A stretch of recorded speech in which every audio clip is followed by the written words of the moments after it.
In this video, I'm going to show you how to complete the SGC statement using the ATO calculator. Basically, you have three methods that you can use. Method number one is you can go to your business online and to use the SGC calculator and also the statement. The second method is that you can use the spreadsheets, and normally this is used by accountant that we use. When you have many employees, we can use the spreadsheets to summarize it, and then we can lodge that statements. Method number three is there's another calculator in the ATO website that you can use. I'm going to show you how to use this method. Method number three is go to the ATO website here, and there's got a calculator here, and click on that, and then you click on SGC statement and calculate. Because this is just demonstration only, I'm going to put this APN so that we can work on it. The full legal name, which is your company's name. In this case, I'm just going to make up, like I say, ABC.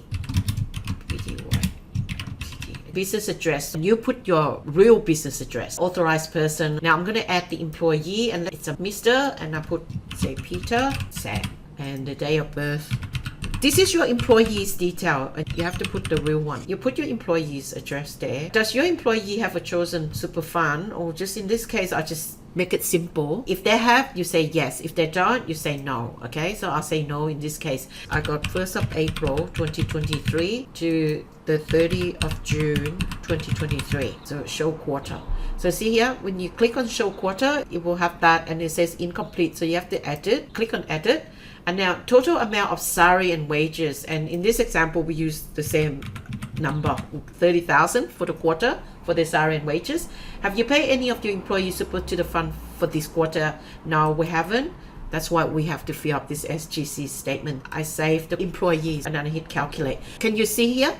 It's automatically calculate the super guarantee charge for you. The super guarantee shortfall, which is the 30,000 times by 10.5%, because at that time it's still 10.5. Now it's increased to 11% now. Start from 1st July 2023 onward. It will work out the nominal interest, which is exactly the same if you're using the business portal plus the admin fee. So it automatically calculate for you. But for this one, if you're using the ATO website one, generate the SGC statement, automatically fill in everything for you, and then you have to sign it, and then you can lodge it by post. But what we normally do, we can attach all these documents and lodge online. So if you have any questions or anything, feel free to contact us, and we're happy to help you to get all these compliance. Thank you.